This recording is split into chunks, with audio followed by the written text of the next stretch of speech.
კიდევ ერთხელ მოგესალმებით თქვენ და მაყურებელს, რომელიც აი ახლა შეგგვერდდა და არაჩვეულებრივი ამინდია საფრანგეთში ყველანაირი გაგებით, იმიტომ რომ კანის 79 კინოფესტივალი მიმდინარეობს და საფრანგეთის რივიერა კვლავ მსოფლიო კინოსა და მოდის მთავარ ეპიცენტრად იქცა. მომდევნო დღეების განმავლობაში საერთაშორისო მედიის ყურადღება კანის რიგით 79 კინოფესტივალისგან იქნება მიმართული.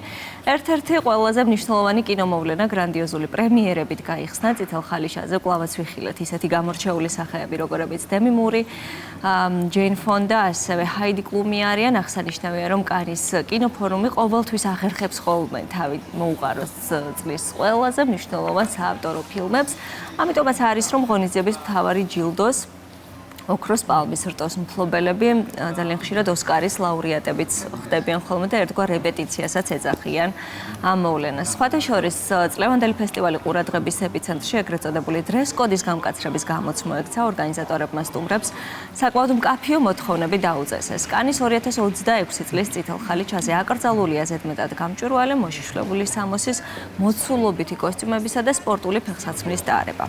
ფესტივალის პირველი დღის ერთ-ერთი ყველაზე ემოციური მომენტი პიტერ ჯექსონისთვის საპატიო ოქროს პალმის რტოს გადაცემა იყო.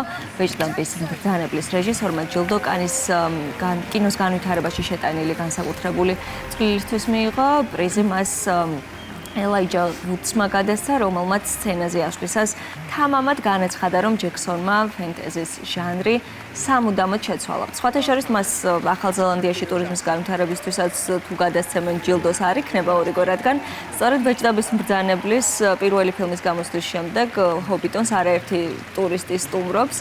წლევანდელი ჟიურის პრეზიდენტი კანში ცნობილი სამხრეთკორეელი რეჟისორი პარკ ჩან ბუკი გახლავთ, გეტყვით იმასაც, რომ ჟიურის ერთ-ერთი წევრის ამპლუაში დემი მური გვევლინება, რომლის გამოჩენაც უცხოურ პრესაში ძალიან ხმაურიანი იყო. როგორც ყოველთვის ის ამჯერადაც არაჩვეულებრივად გამოიყურებოდა სხვათა შორის ერთ-ერთი გამოსვლის დროს ვარსკვლავმა დემნა გვასალიას მიერ გუჩის მოდის სახლისთვის შექმნილი ასამნისფერი კაბა მოირგო.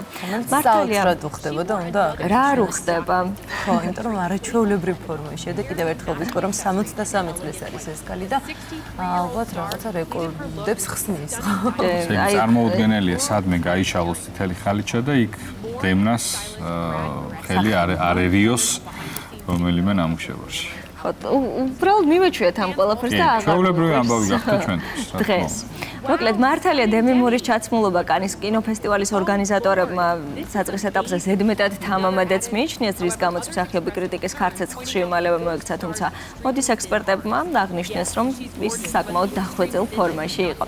კანის რიგით 79 კინოფესტივალი 23 მაისს დასრულდება, გამარჯვებულების ვინაობაც სწორედ ამ დღეს გახდება ცნობილი და შევიტყობთ, მანამდე კი ყოველდღიურად კანის კინოფორუმი საზოგადოებას საინტერესო პრემიერებს სთავაზობს. წითელი ხალიჩა კი სავსე იქნება კინოინდუსტრიის გამორჩეული სახეებით და ვარსკვლავებით. ნახოთ, რამდენად დაემთხვევა თავარ წითელ ხალიჩაზე აღებული პრიზები აქ აღებულ ტიტულებს. მე შევადარო. საინტერესო იქნება შემდეგ უკვე ამ ყველაფრის შედარებას და მე დარწმუნებული ვარ, რომ ალბათ მომდევნო კვირაში რომელიღაც დღეს აუცილებლად ჩაცმულობებსაც შევეხებით, იმიტომ რომ აი ამ გამკაცრებული დრეს-კოდის მიუხედავად, მაინც პოულობენ ხოლმე გამოსავალს. ეგეთი შემთხვევები. კი, ესეთი სურვილების მქონე ადამიანები. განსაკუთრებული გემოვნება და დახვეწილობა აღინიშნება წლევანდელ 79 კანის კინოფესტივალზე.